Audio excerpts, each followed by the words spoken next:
नमस्कार। MP news के इस स्पेशल सेगमेंट में आप सभी दर्शकों का बहुत बहुत स्वागत है। जिस तरह से हमारा हिंदुस्तान देश इन दिनों कोरोना संक्रमण काल के खिलाफ एक बड़ी जंग लड़ रहा है और इसी जंग में इंदौर का नाम भी जो है एक योद्धा के तौर पर आ रहा है। क्या वजह है कि इंदौर में लगातार कोरोना कंट्रोल नहीं हो रहा है? क्या स्थिति कंट्रोल में है या आउट ऑफ कंट्रोल है? तमाम मसलों पर बात करेंगे। और कोरोना संक्रमण काल के दौरान जब जनप्रतिनिधि भी कहीं ना कहीं मैदान में आने से पीछे थे, तब बीजेपी के कद्दावर नेता और राष्ट्रीय महासचिव श्री कैलाश विजयवर्गीय ही एकमात्र ऐसे नेता थे जो न केवल अस्पतालों तक पहुंचे, क्वारंटाइन सेंटर तक पहुंचे, बल्कि अफसरशाही पर लगाम लगाने की दिशा में भी कैलाश विजयवर्गीय जी की भूमिका महत्वपूर्ण रही। सबसे पहले कैलाश जी, आपका बहुत बहुत स्वागत है। धन्यवाद महेंद्र जी। कैलाश जी के बारे में कहा जाता है कि वो जहां से खड़े होते हैं लाइन वहीं से शुरू होती है। चूंकि ये कोरोना के खिलाफ एक बड़ी जंग है, तो हम कब इस जंग को जीतने वाले हैं? सबसे पहले कैलाश जी, इंदौर की जनता, मध्य प्रदेश की जनता ये जानना चाहती है कि हमारा वो इंदौर जो कि देश भर में स्वच्छता के मामले में नंबर 1 था, शिखर पर रहा, क्या वजह रही कि सेहत के मामले में इतना फिसड्डी हो गया और कोरोना आउट ऑफ कंट्रोल हो गया? देखिए, जिस समय इस कोरोना के लिए एक्शन लेना था उस समय एक्शन नहीं लिए गए जी।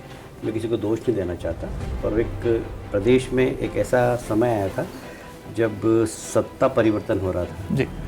तो वो 15 दिन ऐसा महत्वपूर्ण समय था जिस समय सरकार को एक्शन में आना था जी। उस समय सरकार एक्शन में नहीं आई और अचानक सत्ता परिवर्तन हुआ। शिवराज जी ने शपथ ली और शपथ लेने के बाद सीधे वो वल्लभ भवन गए। वल्लभ भवन जाकर उन्होंने पहली कोरोना की बैठक ली और वहाँ से कोरोना के खिलाफ कार्रवाई प्रारंभ हुई शासन और प्रशासन के द्वारा।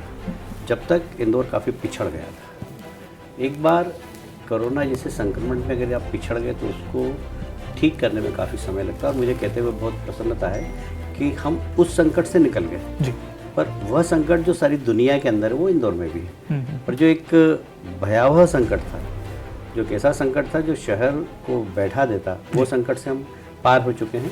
और अब उतना ही संकट है जितने संकट से सारी दुनिया इस कोरोना के संकट से जूझ रही है। कैलाश जी, क्या माने, क्या इंदौर खतरे के निशान से ऊपर जा चुका है, या आने वाले दिनों में जो जून और जुलाई का एक स्पाइक कहा जा रहा है, जिस तरह से एम्स की रिपोर्ट है, WHO का अनुमान है, क्या अभी भी हजारों की तादाद में कोरोना मरीज और आ सकते हैं? आपका क्या व्यक्तिगत तौर पर आना है? देखिए, मुझे तो नहीं लगता जी कि आने की संभावना, जिस प्रकार से प्रशासन शासन सचेत होकर काम कर रहा है। पर चूँकि एक मैथमेटिक्स से, एक स्टैटिस्टिक्स के आधार पर ये लोग अनुमान लगा रहे हैं कि ऐसा हो सकता है, तो ऐसा हो सकता है तो हमें वैसी तैयारी भी करना चाहिए। तो वो तैयारी इंदौर की है। आज मैं इसीलिए एक क्वारंटाइन के लिए स्पेशल हॉस्पिटल, डेडिकेटेड हॉस्पिटल बना रहा है, जो हमारा सुपर स्पेशलिस्ट हॉस्पिटल बना था भारत शासन के सहयोग से, उसको डेडिकेटेड कोरोना के लिए बना रहा है। आज उसी में मैं गया था। आज उसके डेवलपमेंट को मैंने देखा और हमने टारगेटेड काम दिया है कि 30 तारीख तक वो कंप्लीट हो जाना चाहिए। 1 जुलाई से वो हॉस्पिटल रन करने लगे। तो वो हॉस्पिटल हम देखने गए थे। तो मेरा ऐसा मानना है कि अब इंदौर कोई संकट में है, ऐसा मैं नहीं मानता जी। इंदौर संकट से ऊपर आ गया है और जो थोड़ी बहुत परेशानी है बिल्कुल जिससे सारा विश्व जूझ रहा है, उसको इंदौर भी जूझेगा। और इसलिए मैं ऐसा मानता हूँ कि अब हमें भी माइंडसेट अपना तैयार करना चाहिए जी। कि कोरोना भी है और हम भी हैं। हमको कोरोना के साथ साथ जीना है और उसकी आदत बनाना पड़ेगी और कोरोना को हरा कर जीना है हमको। यदि आपने वो माइंडसेट तैयार नहीं किया तो वो आपको मार देगा। तो आपके साथ कोरोना है, ये मान के चलिए आप, और अपने आप को इस प्रकार का तैयार करके चलिए कि हम कोरोना को मारेंगे और अपना काम भी करेंगे, हम घर नहीं बैठेंगे। बड़ी बात है। कैलाश जी, जिस तरह से देखने में आया था, जब शुरुआती दौर था, जब इंदौर जूझ रहा था, संघर्ष कर रहा था, तो जनप्रतिनिधि उदासीन थे। देखा गया कलेक्टर बदले गए, रातों रात DIG बदले गए, अफसर बदल दिए गए, चेहरे बदल गए, नेतृत्व बदल गया। ऐसे में जब जनप्रतिनिधि दूर थे, तब आपने एक बैठक ली और उस बैठक के बाद कहा गया कि यू टर्न आया। जो प्रशासनिक कसावट थी या व्यवस्थाओं में सुचारू रूप से सुधार हुआ, वो कैसे आपने किया और किस तरह से उसके बाद आपको भी महसूस होने लगा कि अब इंदौर सेफ्टी लाइन के करीब जो है बढ़ रहा है? देखिए, मैं आज की तारीख में, देखिए, न मैं विधायक हूँ न सांसद हूँ, तो मेरा वैसे सीधा इंटरफेयर करना कोई बहुत अच्छा नहीं लगता। पर चूँकि ये इंदौर के लोग मुझे प्यार करते हैं और अधिकारी भी थोड़ा सा सम्मान करते हैं मेरी पुरानी पृष्ठभूमि के आधार पर, इसलिए मैं गया वहाँ पर, उनकी बैठक ली और मैं प्रतिदिन उनसे बात करता रहता हूँ। और इंदौर शहर की नब्ज़ को मैं ऐसा तो नहीं कहता कि मेरे से ज़्यादा कोई नहीं पहचानता, पर सब लोग पहचानते होंगे। पर मेरी नीचे तक पकड़ है और क्या दर्द है आदमी का, मैं दूर से बैठकर समझ जाता हूँ और इसलिए उसके निराकरण के लिए मैं कोशिश भी करता हूँ। जैसे अब इंडस्ट्री खुलना चाहिए नहीं खुलना चाहिए, इसके लिए सब लोग असमंजस में, मैंने कहा खुलना चाहिए। आप इंडस्ट्री चालू करिए, वहाँ पर उत्पादन चालू करिए, लेबर को रोकिए इंदौर से। अगर एक बार इंदौर में जो काम कर रहा हो लेबर बाहर चला गया तो फिर इंडस्ट्री खुलवाने में बहुत ताकत लगेगी, इसलिए लेबर को भी रोकिए। तो लेबर को भी रोका हमने और इंडस्ट्री चालू करवाई है, यहाँ पर उत्पादन चालू हो, शहर अपनी नॉर्मल स्थिति में आए तो धीरे धीरे उसको हम लाएंगे। ऐसा तो होगा नहीं कि एकदम लॉकडाउन हटा और 56 दुकान चालू हो गया, सराफा चालू हो गया वापस, ऐसा होगा तो फिर हमारे लिए खतरा हो जाएगा। हमें धीरे धीरे धीरे धीरे शहर को एक्टिव करना पड़ेगा। मुझे लगता है कि 15-20 दिन में शहर में नॉर्मल से आ जाएगी। कैलाश जी, आपका अनुभव कैसा रहा? एक बार नहीं, 2 बार नहीं, आप कई बार क्वारंटाइन सेंटर्स गए, मरीजों से रूबरू हुए, कई ऐसे लोग थे जो कि कोविड-19 का शिकार हो सकते हैं, संभावित जो मरीज हैं उन तक आप गए, उनका मोटिवेशन बढ़ाया, उनके बीच में जाकर गीत गज़ल गाए, वो कैसा अनुभव था? जब तो पीपीई किट की भी कमी थी, और किस तरह से आपके मन में ख्याल आया कि उन मरीजों तक पहुंचा जाए जो कि कोरोना के खिलाफ संघर्ष कर रहे हैं, जंग लड़ रहे हैं? देखिए, एक बार एक टीआई देवेंद्र रघुवंशी चंद्रवंशी जी, उनकी डेथ हुई। वो मेरे बहुत पुराने परिचित थे जी। उज्जैन में जब मैं पिछले सिंहस्थ में गया था तो वो मुझसे मिलने आए और उन्होंने कहा कि मैं देवेंद्र चंद्रवंशी शाहजहाँपुर का ही हूँ। तो पुराने समय में कभी विद्यार्थी परिषद का मैंने काम किया, उन्होंने आके मेरा चरण स्पर्श किया तो मेरा उससे थोड़ा सा लगा हो गया। फिर इंदौर आए, इंदौर में भी हालांकि मुलाकात कम होती थी पर मुझे मालूम था कि आदमी होता है। जब वो कोरोना से इसी के मैंने डॉक्टर भंडारी से पूछा कैसा है, तो बोले रिकवर हो रहा है। लास्ट दिन बोले कल हम डिस्चार्ज कर देंगे और उसी दिन रात को डेथ हो गई। तो मैं रात में सो नहीं पाया। मैंने कहा जो आदमी स्वस्थ हो रहा है वो एकदम डेथ कैसे हुई उसकी? तो मुझे लगा कि ये कोरोना के कारण नहीं है, ये एक माइंडसेट आदमी का। देखिए आप पत्रकार हैं, मैं आप क्षमा करें, आपको कोई क्रिटिसाइज नहीं कर रहा हूँ, पर हम टीवी खोलते हैं और आप हमें दिखाते हो कि अमेरिका में इतने मरे, इटली में इतने मरे, इंग्लैंड में इतने मरे। 24 घंटे में आप 23 घंटे कोरोना दिखाते हो और लाश दिखाते हो, नकारात्मकता हावी है आपका कहना। तो हम वही देखते हैं। अब जैसे मैं 24 घंटे वही देखूंगा, उसके बाद अनफॉर्चुनेटली मुझे अगर कोरोना हो जाए और मैं जाऊँ हॉस्पिटल में कोरोना के पेशेंट के साथ, हम अगर बीमार हैं और बीमार हैं तो हमारे दिमाग में आएगा कि हमको डॉक्टर देखने आएगा, उसके साथ में एक महिला होगी, नर्स होगी, एक सुंदर सी कोई डॉक्टर हो सकती है।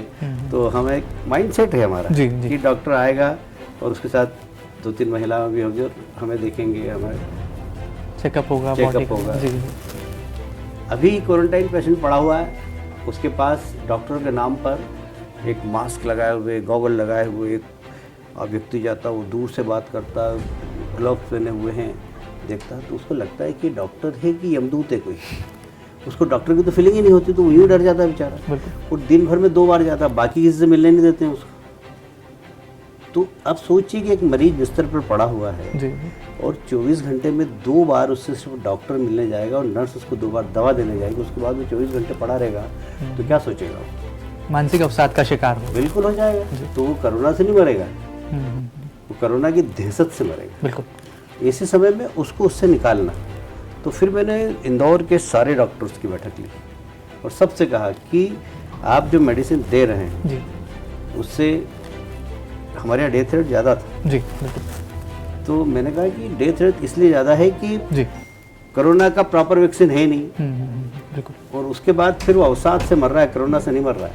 आप उसको अवसाद से बाहर निकालिए, उसको म्यूजिक सुनाइए। तो मैंने हॉस्पिटल के अंदर म्यूजिक सिस्टम डलवाया, वहाँ पर नर्सों को बोला कि भाई आप लोग भी गाइए। तो नर्सों ने गाना चालू किया, वो लोग प्रार्थना करने लग गए। सुबह फिर सूर्य नमस्कार, मैंने कहा हल्दी का दूध दीजिए, आप च्यवनप्राश दीजिए। च्यवनप्राश की मैंने व्यवस्था करी, सारा हॉस्पिटल में बंटवाया और हल्दी का दूध देना चालू किया। सुबह सुबह इनको प्राणायाम करवाइए, योग करवाइए। तो योग वाले लोग तैयार किए। फिर डॉक्टर्स का हमारे यहाँ एक संस्था है स्पंदन, वो लोग गाते हैं, बहुत अच्छा डॉक्टर लोग, बहुत अच्छा प्रोफेशनल गाते हैं, ऐसा गाते हैं वो लोग। उन लोगों को तैयार किया कि आप क्वारंटाइन सेंटर में जाइए। तो उन्होंने बहुत सारे हर क्वारंटाइन सेंटर में गए, उन्होंने मतलब संगीत, भजन, कीर्तन सब करे हुआ, उनके साथ मैंने भी जाके सुना है। एक वातावरण बदला पूरे हॉस्पिटल्स का, क्वारंटाइन सेंटर का। फिर उनके खाने का क्वालिटी, अब वो पूरी सब्जी वहाँ पर दे रहे थे। मैंने कहा भाई ये पूरी सब्जी एक दिन खाएगा, 14 दिन रहना है इसको, बिल्कुल, तो आप उसका व्यवस्थित खाना दो।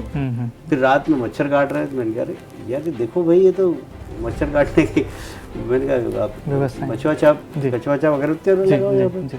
तो ये सब छोटी छोटी चीज़ें होती हैं जो कि शासकीय कर्मचारी अधिकारी इसको इग्नोर करते हैं। हम जब जाकर देखते हैं तो हमें महसूस होता है हम उसको, उस कमी को अगर आप सुधारेंगे तो ठीक हो जाती। तो फिर क्वारंटाइन सेंटर हुआ, हॉस्पिटल हुआ, सबकी एक व्यवस्थाओं में एक हमने चेंज किया, और आप देख रहे हैं कि डेथ रेट इंदौर में कम हुई है और हॉस्पिटल्स का वातावरण ठीक हुआ थोड़ा सा।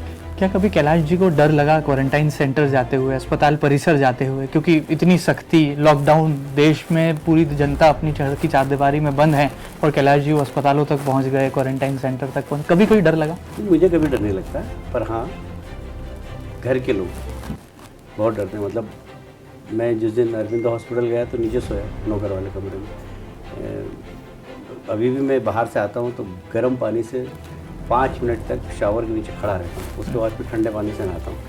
तो पहले गर्म पानी से पूरा बहुत तेज़ गर्म पानी से नहाता हूँ, फिर ठंडे पानी से नहाता हूँ और उसके बाद घर के अंदर चढ़ता हूँ। तो अब ये सारी चीज़ें करना पड़ती क्योंकि घर के लोगों, मतलब मेरी श्रीमती जी खुद काफ़ी बीमार रहती है, तो उनको भी मन में एक टेंशन रहता है। मैं बाहर जाता हूँ तो उनको भी कॉन्फिडेंस दिलाना है। बिल्कुल ठीक बात है। घर से प्रारंभ हो रहा है। मैं भले ही नहीं डरूँ, तो घर के लोगों को तो साथ में लेके चलना पड़ता है। तो 2-3 बार ऐसा हुआ कि मैं घर में नहीं सोया, नीचे सोया। पर अब क्या कि इंदौर के प्रति, इंदौर ने हमें बहुत दिया है, तो इंदौर को कब आपको देना है, आज इंदौर को आवश्यकता है हमारी, तो हमें देना चाहिए। हम अगर अपने स्वार्थ के खातिर हम घर में बैठे रहें तो ये तो गलत है। कैलाश जी, आपने एक दर्द बयां किया था, कहा था कि इंदौर बदनाम हो गया क्योंकि इंदौर ने जितनी नाम जितनी प्रसिद्धि जो है स्वच्छता के मामले में कमाई, वो सब बदनामी में तब्दील हो गई। अब कैसे इसकी भरपाई होगी? क्या आने वाले दिनों के लिए हमको सावधानियां रखना होंगी कि जिस तरह से आपने कहा कि इंदौर बदनाम हो गया, तो उससे जो है रेड जोन में जो आ गया है? देखिए, मेरे संबंध पूरी दुनिया के अंदर जी। जैसी टाटपट्टी बाखल की घटना हुई तो उस दिन मेरे पास अमेरिका से फ़ोन आए, कनाडा से फ़ोन आए। मैंने इतना सीरियस नहीं लिया था, बाकी दुनिया ने उसको बड़ा सीरियस लिया, तो मैं एकदम घबरा गया। फिर मैंने कहा कि भाई ये तो बहुत बदनामी वाला काम है और इसकी पुनरावृत्ति नहीं हुई, इसलिए इसमें कड़क एक्शन लेना चाहिए। बहुत ज़रूरी है कि इन लोगों को, जिन लोगों ने काम किया है, उनको उनके खिलाफ सख्त कार्रवाई हो। और मैंने फिर प्रशासन से कहा कि इस पर सख्त, जो आप ज़्यादा से ज़्यादा कर सकते हो करिए, इस चीज़ों को बर्दाश्त नहीं किया जाना चाहिए। एक ऐसे समय में जब विपरीत परिस्थितियों के अंदर हमारा पूरा मेडिकल स्टाफ काम कर रहा है और अपनी जान की बिना परवाह किए वो वहाँ पर घूम रहा है और उनके ऊपर अगर हमला होगा तो कौन काम करेगा फिर? और इसीलिए मैं दूसरे दिन आपने देखा होगा उसी टीम से मैं मिलने गया, उसी स्थान पर मिलने गया।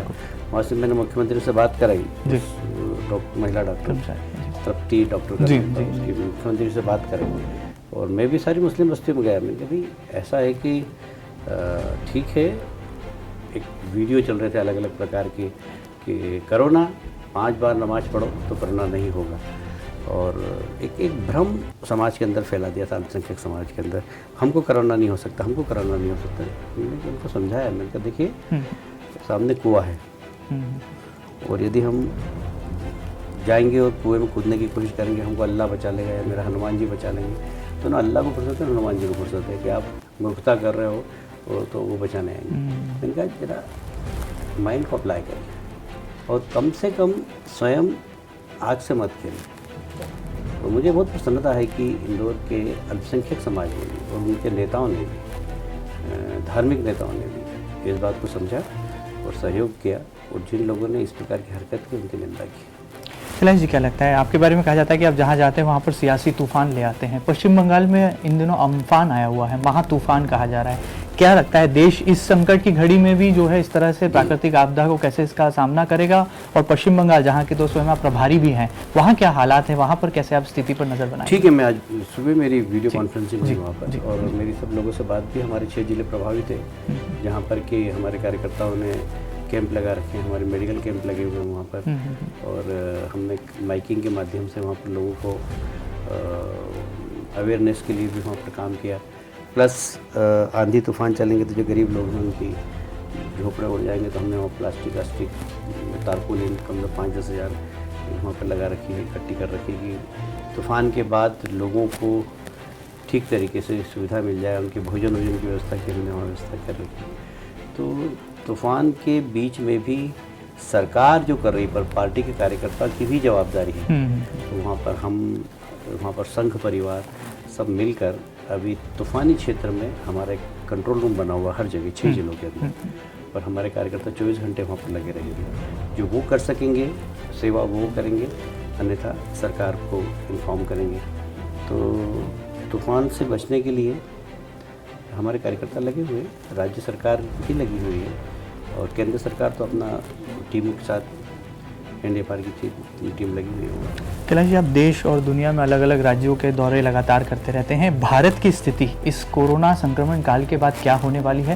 क्योंकि अर्थव्यवस्था को लेकर बहुत चिंता है लोगों के जहन में। कहा जा रहा है, अनुमान है कि बेरोजगारी की दर और बढ़ जाएगी।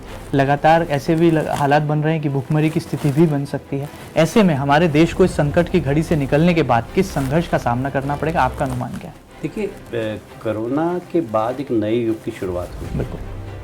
और आदमी को स्वयं से शुरू करना पड़ेगा कि कोरोना भी है और आप भी हो।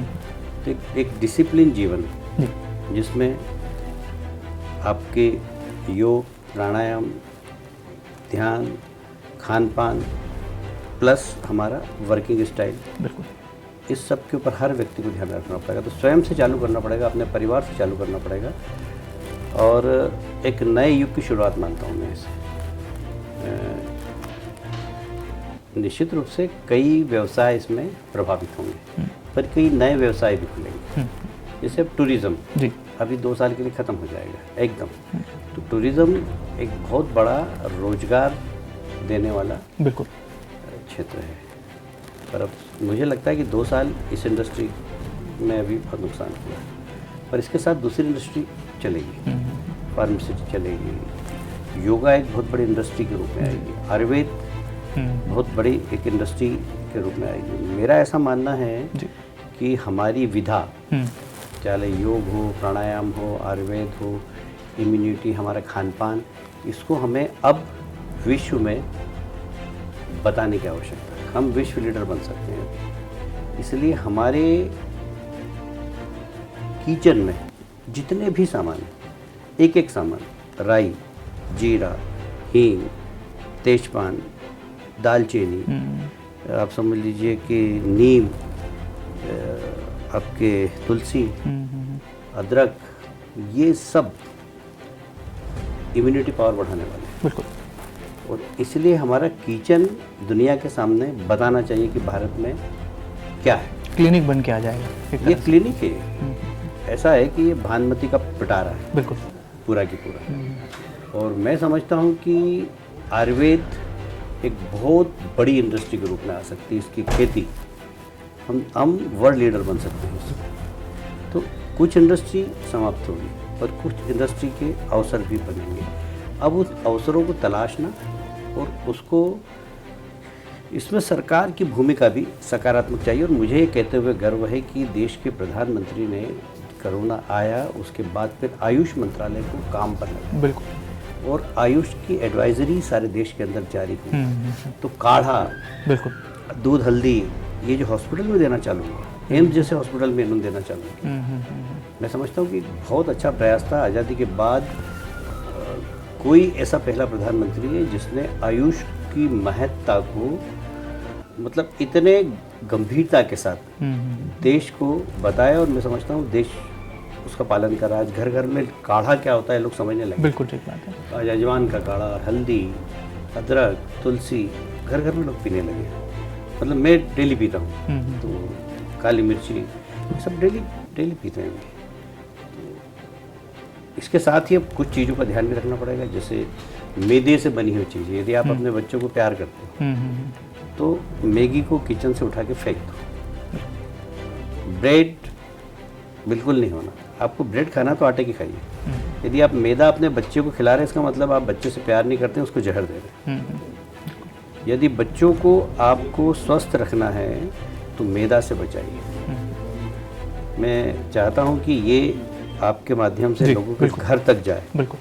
कि यदि आप अपने बच्चों को प्यार करते हो तो अपने घर में मैदा से बनी हुई चीज़ों का बहिष्कार करें, बड़ी बात है।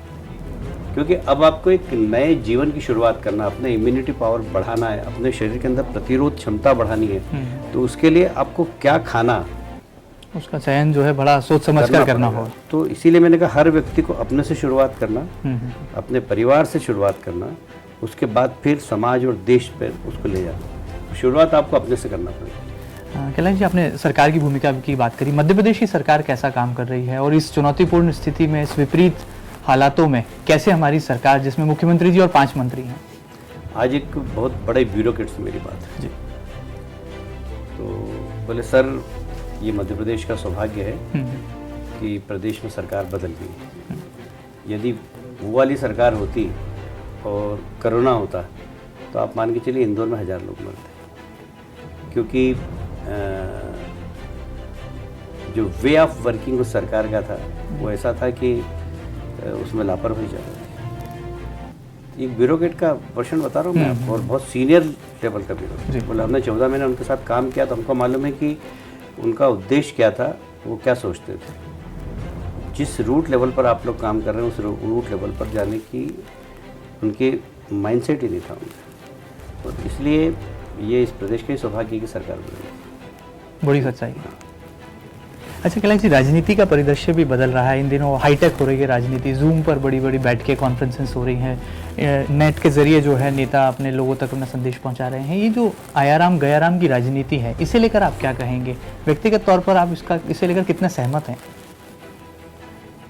देखिए ऐसा है कि इस देश के अंदर विचारधारा की राजनीति ने अपना एक स्थान लिया है, और मैं ये कह सकता हूँ कि मोदी जी के आने के बाद जी एक स्ट्रांग विचारधारा इस देश के अंदर काम कर रही है, और वो विचारधारा है मेरा देश के प्रति मेरी जवाबदारी। इसका एहसास लोगों को होने लगा है।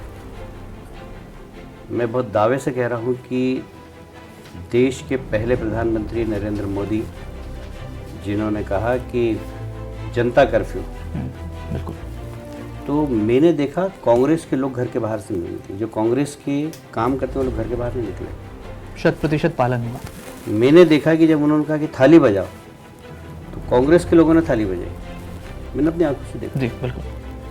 तो ये एक लीडर की लीडरशिप दिखाता है, और इससे सारी दुनिया के अंदर इस देश की साख बढ़ी और मोदी जी की साख भी बढ़ी। अभी दुनिया के अंदर नेताओं की रेटिंग हुई तो मोदी जी ने विश्व के सब नेताओं को पीछे छोड़ दिया।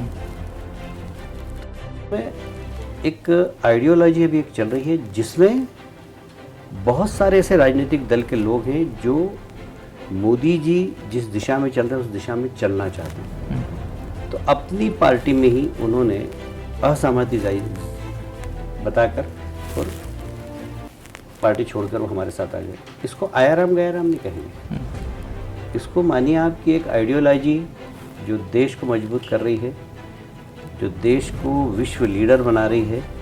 उसके साथ कुछ लोग अपनी विचारधारा छोड़कर, अपनी पार्टी छोड़कर हमारे साथ आ रहे हैं। तो वो सत्ता के सुख के लिए नहीं आ रहे, वो सिर्फ सत्ता के सुख के लिए नहीं आ रहे, वो आ रहे हैं इस देश को मजबूत करने वाले लीडर के साथ। बड़ी बात है। ज्योतिरादित्य सिंधिया का बीजेपी में आना फायदेमंद है, देश के लिए भी, पार्टी के लिए भी, सबके लिए। देखिए सिंधिया जी के परिवार, विशेषकर राजमाता जी की मैं जिक्र करूँ, मेरा सौभाग्य है कि मैंने उनके साथ काम किया। मतलब मैं एयरपोर्ट पर उनको लेने जाता था, मैंने महाकाल के दर्शन अपनी गाड़ी में, मैं 85 में जब मैं स्थायी समिति का अध्यक्ष था तो पार्टी के पास कोई कार वार तो होती नहीं थी, हमारे पास नगर निगम की कार थी, वो उसमें लेके उनको वहाँ गया महाकाल दर्शन कराने। राजमाता जी जब भी आई उसके बाद फिर लगातार मैंने ही सेवा की उनकी। तो मैंने उस परंपरा को देखा बहुत ही। मैंने माधवराव सिंधिया जी जब पहली बार आए थे इंग्लैंड से पढ़कर, मैं बहुत छोटा था, बाल स्वयं सेवक था। हमारे रमेश जी शर्मा इधर नंदानगर में रहते थे, उनका निधन हो गया। उनको जवाबदारी मिली जब देवास इंदौर लोकसभा में था कि देवास में इंटीरियर में उनकी सभा कराई जाए। तो हमें भेजा गया, वो जाने लगे तो हम शाखा में जाते थे तो हमको बोले चलो हम भी चले गए उनके साथ। मैंने देखा उस समय हार्डली माधवराव सिंधिया जी की एज 28-30 साल की होगी और वो वहाँ आए, मैं भी 14-15 साल का था उस वक्त। तो मैंने वहाँ देखा कि वो आए, 2 मिनट का उन्होंने भाषण दिया। वो इतनी बड़ी सभा में ग्रामीण आए थे, जब वो आके वापस चले गए तो उस कार की मिट्टी उठा के लोग सिर पे लगा रहे थे। तो ये इस परिवार की प्रतिष्ठा हमारे प्रदेश में रही है। तो उस प्रतिष्ठित परिवार है और उनके आने से उनका खुद का भी फायदा है, पार्टी का भी फायदा है, प्रदेश का भी फायदा है। कैलाश जी, ऐसा कहा जा रहा है कि मध्य प्रदेश की राजनीति में खासतौर पर मालवा और निमाड़ में भारतीय जनता पार्टी के नगर अध्यक्ष आपने तय किए हैं। क्या इंदौर नगर अध्यक्ष गौरव रणदीवे की नियुक्ति भी कैलाश विजयवर्गीय जी ने कराई है?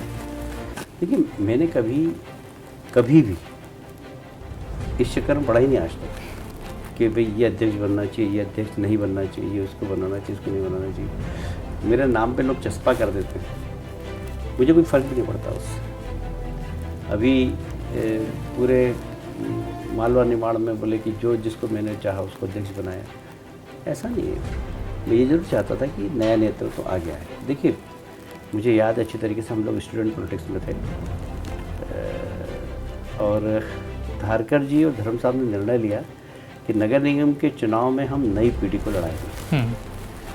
तो हम सबको एक साथ टिकट दी उन्होंने, हमने टिकट नहीं मांगा था नगर निगम में। तो गोपी, भंवर सिंह शेखावत, महेंद्र हार्डिया, पंकज संघवी, कैलाश विजयवर्गीय, ललित पौरवाल, हम सब स्टूडेंट पॉलिटिक्स में, हम सबको टिकट दे दिया और बुला के टिकट दिया। बोले नहीं, अब नई पीढ़ी आगे आना चाहिए। और देखिए, आप देख रहे हैं उसका परिणाम है कि चमत्कारी फॉर्मूला था। हाँ, जो कांग्रेस का गढ़ हुआ करता था इंदौर, आज बीजेपी का गढ़, क्योंकि हम सब लोग एक साथ नेता बने, हम सब लोगों ने काम खड़ा किया और इंदौर गढ़ हो गया। और ताई मतलब जब हमने नगर निगम का चुनाव लड़ रहे थे, ताई को मैंने पहली बार देखा था। राजमाता जी की सभा थी यहाँ पर नंदा नगर में, पाटनीपुरा में। तो राजमाता जी लेट हो गई, तो समय कैसे पास करे तो ताई को खड़ा किया बोलने के लिए। ताई उस समय नाना जी तरानेकर जी के यहाँ गीता पे, रामायण पे प्रवचन करते थे, बहुत अच्छा उनका आशीर्वाद था नाना तरानेकर जी महाराज का। तो उन्होंने यहाँ पर भाषण दिया, इतना अच्छा भाषण दिया। धारकर जी भी थे उस वक्त, राजमाता जी आई, राजमाता जी ने भी सुना उनको, तो राजमाता जी भी मोहित हो गए उनके भाषण पर। अरे बोले, इतना अच्छा बोलती कौन है ये? वो पहला सुमित्रा जी महाजन का एक तरीके से राजनीति में प्रवेश था, जिसमें सब राजनेताओं के उनके ऊपर नजर है। धारकर जी की पत्नी उनको लेकर आई थी साथ में, बिल्कुल नॉन पॉलिटिकल थी सुमित्रा जी। 83 की बात कर रहे हैं। उसके पहले उन्होंने विद्यार्थी परिषद वगैरह में काम किया, पर वो आई और फिर एकदम धारकर जी ने सपोर्ट किया, आगे बढ़ाया। और सुमित्रा जी इस देश का गौरव है, शहर का गौरव है। तो भारतीय जनता पार्टी में कार्यकर्ताओं को पिक किया जाता है कि जिसमें क्षमता, उसको आगे बढ़ाओ। मेरी कोई पृष्ठभूमि राजनीति की नहीं, मेरे खानदान में किसी ने राजनीति नहीं की। मुझे पार्षद का टिकट बुला के दिया, मुझे विधानसभा का टिकट पार्टी ने बुला के दिया, मैंने विधानसभा का टिकट भी नहीं मांगा, पार्षद का टिकट भी नहीं मांगा, मुझे जबरदस्ती पार्षद का टिकट दिया। तो ये जो कार्यकर्ता की क्षमता देखना और उसको आगे बढ़ाना, ये भारतीय जनता पार्टी की परंपरा रही है और ये आज भी चल रही है। आज भी नए नए लोगों को अवसर दिए जा रहे हैं। 90% सफलता मिलती है, 10% ऐसे लोग भी मिलते हैं कि इनका चयन करती पार्टी, बाकी असफल हो जाते हैं। तो ऐसा है कि नई पीढ़ी को आगे लाना, ये हमेशा से पार्टी ने प्रयोग किया है। तो ये प्रयोग है, सारे जिलों के अंदर नई उम्र के डिस्ट्रिक्ट प्रेसिडेंट बने हैं। मुझे लगता है कि उसका फ़ायदा पार्टी को मिलेगा। कैलाश जी, उपचुनाव आने वाले कुछ दिनों बाद होने हैं, ऐसे संभावित हैं। कहा जा रहा है कि जिस तरह से 22 विधायक जो कि कांग्रेस का दामन छोड़कर बीजेपी में आए, अब उनके खिलाफ विपक्षी दल कांग्रेस भी जो है मुखर होकर के रणनीति बना रहा है। वो नेता जिन्हें आप कांग्रेस से बीजेपी में लाए, प्रेमचंद गुड्डू, अब वही वापस कांग्रेस में जाने की बात कर रहे हैं। इसे आपको कितना इसे लेकर सहमति है, उसकी क्या प्रतिक्रिया आपकी? देखिए, प्रेमचंद गुड्डू जी तो हम भारतीय जनता पार्टी में लाए और मैं बिल्कुल इस बात को स्वीकार करता हूँ कि प्रेमचंद गुड्डू जी को जो सम्मान भारतीय जनता पार्टी में मिलना चाहिए, वो सम्मान नहीं मिला। यदि वो सम्मान मिला होता तो वो आज कांग्रेस में नहीं जाता। इसलिए प्रेमचंद गुड्डू जी अगर कांग्रेस में जा रहे हैं तो उसके लिए जिम्मेदार हम लोग, नहीं तो वो तो पार्टी में आए थे तो जाने के लिए नहीं आए थे। पर हम जिस कद के नेता थे वो उस कद का उनको सम्मान नहीं दे पाए। अब तुलसी सिलावट आपके नेता हैं और प्रेमचंद गुड्डू कांग्रेस के नेता हो जाएंगे तो क्या कोई नफा नुकसान है होगा? पार्टी में, भारतीय जनता पार्टी में व्यक्ति का महत्व कम है, पार्टी का महत्व ज़्यादा है। मैं 2 नंबर से खड़ा हूँ तो 70,000 से जीतता हूँ, 80,000 से जीतूँ, 90,000 से जीतूँ, पार्टी में हूँ। यदि मैं अकेला खड़ा हो जाऊँ तो मेरी जमानत जब्त हो जाए। तो भारतीय जनता पार्टी में पार्टी का महत्व, व्यक्ति का महत्व नहीं, और इसलिए कोई फर्क नहीं पड़ता हमें कि कौन आ रहा है कौन जा रहा है। कमल का फूल उसके लिए कार्यकर्ता काम करता है इस पार्टी में, वो किसी व्यक्ति के लिए काम नहीं करता। बड़ी बातें कैलाश जी, बहुत सारा समय दिया, बहुत सारी बातें करी। जाते जाते कोरोना के खिलाफ हम जंग लड़ रहे हैं। कोविड-19 एक ऐसा अदृश्य दुश्मन हमारे सामने है जिसके खिलाफ हमें एकजुट होना है, लॉकडाउन का भी पालन करना है, एहतियात भी बरतना है। देश की जनता, मध्य प्रदेश की जनता, इंदौर की जनता ये जानना चाहती है कि कोविड-19 से बचने के लिए, कोरोना वायरस के प्रहार से बचने के लिए कैलाश विजयवर्गीय जी क्या सावधानियां बरत रहे हैं, जीवन शैली में क्या बदलाव लाए हैं और जनता से क्या अपील करेंगे कि वो भी ये बदलाव लाएं ताकि वो भी सुरक्षित और सावधानी के साथ जीवन जिएं। देखिए, मैं तो पहले से ही अनुशासित जीवन जीता जी। मैं प्रतिदिन व्यायाम करता हूँ, खाने में मेरा बहुत ज़्यादा संयम है। मैं आज भी व्यायाम करता हूँ और पिछले 40-45 वर्षों से व्यायाम करता है। तो मैं तो शुरुआत, मैंने कहा सबको अपने से शुरुआत करनी चाहिए। मैं सबसे ये कहना चाहता हूँ कि कोरोना रहेगा, कोरोना ख़त्म हो जाएगा तो कोई दूसरा वायरस आ जाएगा, क्योंकि अब युद्ध होंगे सेनाओं के नहीं, वायरस के माध्यम से युद्ध होंगे। मैं कोई आरोप नहीं लगा रहा हूँ किसी देश के ऊपर, मेरी इतनी हैसियत भी नहीं है, पर जो अंतर्राष्ट्रीय जगत पर जो बात चल रही है वो मैं नेट पर पढ़ता रहता हूँ। चाइना के ऊपर आरोप है कि उन्होंने वायरस फैलाया है और चाइना आरोप लगा रहा है कि अमेरिका ने हमारे यहाँ फैलाया है। ये 2 दिग्गज देश हैं, पर ये बात तो सही है कि किसी ने फैलाया हो या नहीं फैलाया हो, ये चर्चा होना ही अपने आप में बहुत खतरनाक है। बिल्कुल। तो अब कोई दूसरा राष्ट्र भी सोचेगा कि हम हथियार से क्यों लड़े।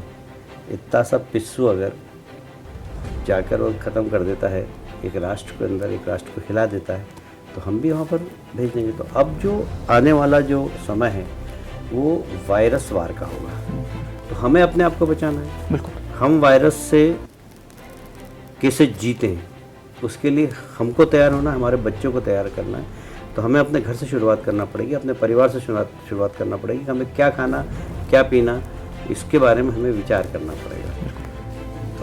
दुनिया के अंदर एक सर्वे आया, मैं देख रहा था, ऑथेंटिक सर्वे है कि नहीं मुझे नहीं पता, पर अभी रात में बैठ के मुझे भी आदत है 2 बजे तक जगने की, तो मैं नेट पे कभी कभी बैठ कर देखता रहता हूँ। तो एक सर्वे आया कि ज़्यादा कोरोना ने प्रभावित किया जो मांसाहारी लोग हैं उनको, जो शाकाहारी लोग हैं उनको प्रभावित हुई।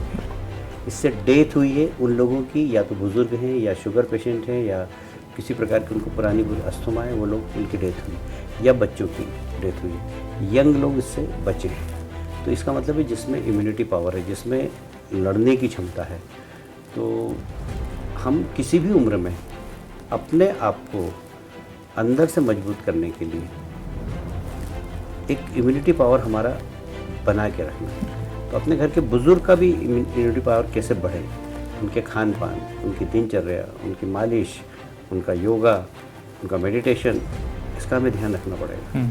तो जीवन जीना है और स्वस्थ रह के जीना है, तो हमें कुछ जीवन के अंदर अपने अनुशासन लाना पड़ेगा, अपने परिवार के लाना पड़ेगा, समाज में लाना पड़ेगा, तो देश में लाना पड़ेगा। तो एक अनुशासित जीवन जीने के लिए समाज को तैयार करना पहले अपने से, फिर देश को तैयार करना। मैं समझता हूँ कि ये वायरस हमारे लिए कोई बहुत बड़ी बात है। बहुत बहुत शुक्रिया कैलाश जी, हमसे खास बातचीत के लिए। आपने इतना सारा समय दिया और बहुत सारे सवालों के बेबाक जवाब दिए। तो यहाँ पर उम्मीद की जा सकती है कि जिस तरह से अब आप लोग जो दुनिया में एक योद्धा की तरह अपने कदम बढ़ाते हैं, अब आपको आंतरिक तौर पर भी खुद को योद्धा बनाना होगा, रोग प्रतिरोधक क्षमता को बढ़ाना होगा और हमारे भारतीय संस्कृति ने जो हमें तमाम पाठ पढ़ाए हैं अब उन्हें अपनाना होगा और हमारी जीवन शैली में बदलाव लाकर आप स्वयं के शारीरिक मजबूती के लिए काम करें ताकि देश और दुनिया में एक बार फिर भारत और हिंदुस्तान का तिरंगा इसी तरह से शान से लहराता रहे, फिर चाहे वायरस यहाँ पर कोविड-19 हो या अन्य कोई वायरस आ जाए। फिलहाल इस खास सेगमेंट में इतना ही। खास सेगमेंट आपको कैसा लगा हमें जरूर बताइएगा। यदि आप ये खास कार्यक्रम, खास इंटरव्यू टेलीविजन पर देख रहे हैं तो अपनी प्रतिक्रिया हम तक पहुंचाएं। यदि फेसबुक या यूट्यूब के माध्यम से आप ये खास कार्यक्रम देख रहे हैं तो कमेंट बॉक्स में जाकर कमेंट करना जरा भी ना भूलें। फिलहाल दीजिए इजाजत, नमस्कार।